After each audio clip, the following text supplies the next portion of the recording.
What's up, y'all? That is the Otter's Holt. It's a great classic Irish session tune written by one Junior Korean, legendary composer of tunes that have become absorbed and appreciated in the Irish traditional scene. This is a great one. Let's break it down. If you're new here, my name's Sean. I teach Irish traditional music on tin whistle and Irish flute. If you're not new here and you're wondering what's up with my hair, I'll post a link to a video. You can find out if you're so inclined. But let's start with the basic melody here, obviously with the A part, nice and slow. Here we go.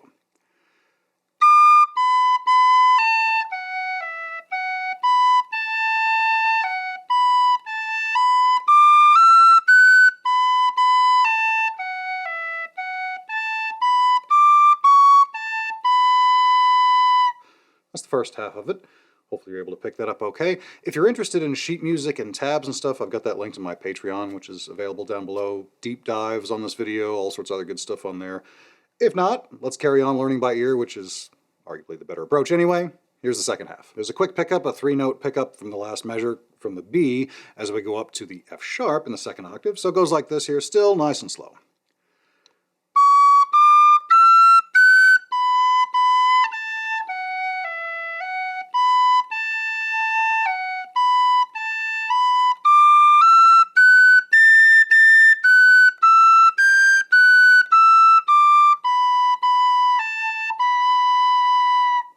Hopefully you picked up that the first half of that bit, so like the middle quarter, I guess, of the tune, is the same as the first half of the A part. The beginning section there is nearly identical to what we just did in the beginning there. So hopefully not as many notes as it sounds like to have to pick up. So let's play the whole A part all the way through, nice and easy. 3, 4.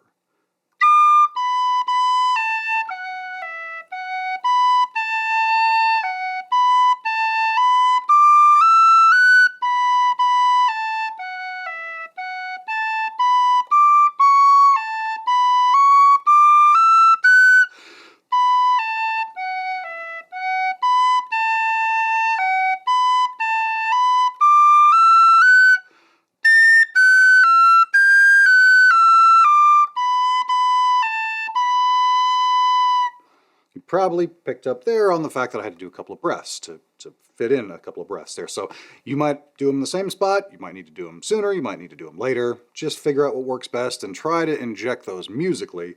And you may have noticed there that I deleted a note to fit that second one in. The B part spends a bunch of time in that second octave, including going all the way up to the second octave B, so be mindful of your hearing and pets and friends in the vicinity. Here we go.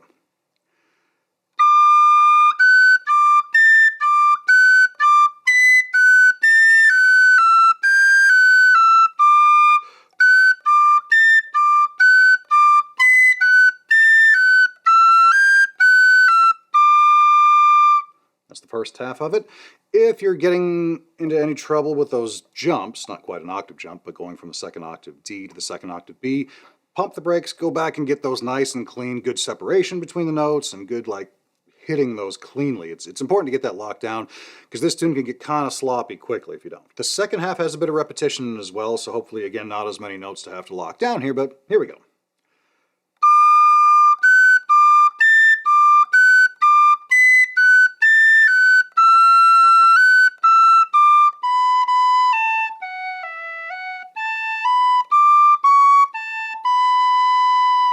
And in fact, that ending bit is the same as how the A part ends. So copy and paste, hopefully. Let's try the whole B part all the way through, and then we'll come back and get the whole tune. Here we go. 2, 3, 4.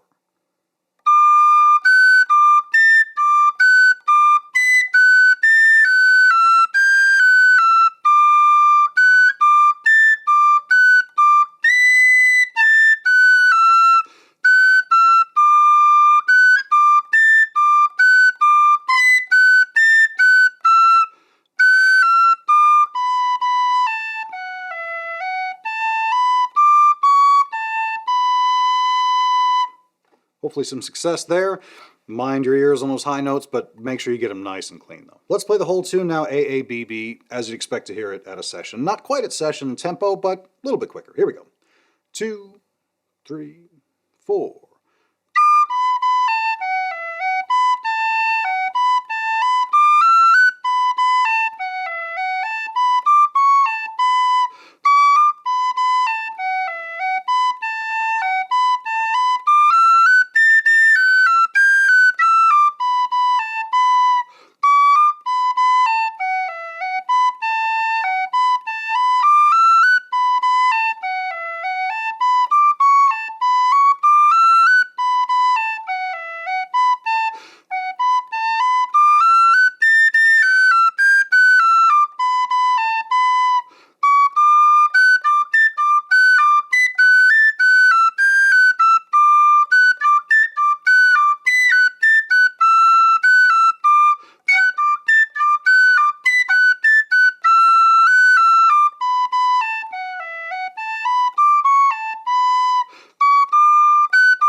Hopefully you found some good spots to take some breaths, adjusting the melody as needed to make sure they fit in there without disrupting the rhythm too much. Let's then do just that and add in some ornaments.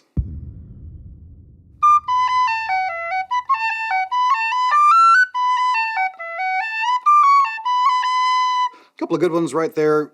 Short rolls early on. There's a few good quarter note spots in here which I think benefit pretty well from that.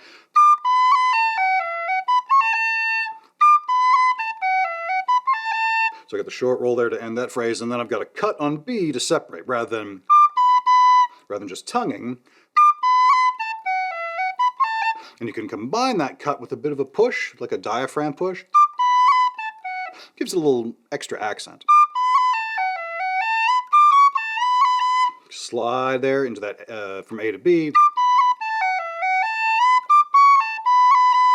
And then a roll to finish that phrase, because we've got basically a dotted quarter note or 3/8 notes, depending on how you look at that, 3 B's in a row. So, and then when you finish that roll, same sort of diaphragm push. Pushing it back into that turnaround as we go back to the second time through the A part. I then like to balance that as I'm going from the end of the A part into the B part with either a stop or something a little bit more subtle. So,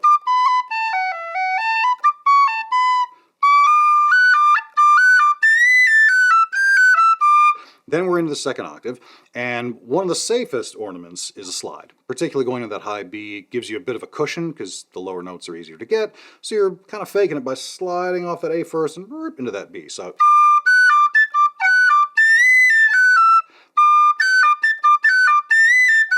I'm also cutting the lower notes, the F sharps.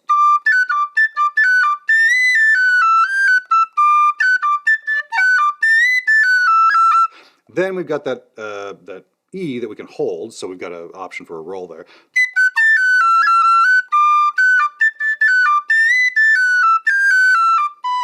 Then I do one that's, I think, kind of cool. It's a cut on that G, and it's in a bit of an odd beat. It's also the first time we've really heard a G, so I sort of like to accent that a little bit, even though it's subtle.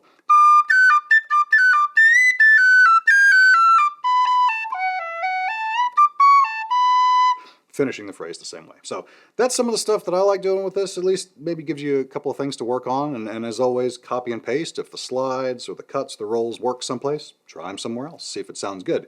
If you're interested in more deep dive on this, I can break down a lot of the more advanced stuff, flute stuff, some variations, all that kind of thing, over on the Patreon. Join us over there if you're so inclined. Otherwise, I'll see y'all in the next one. Cheers.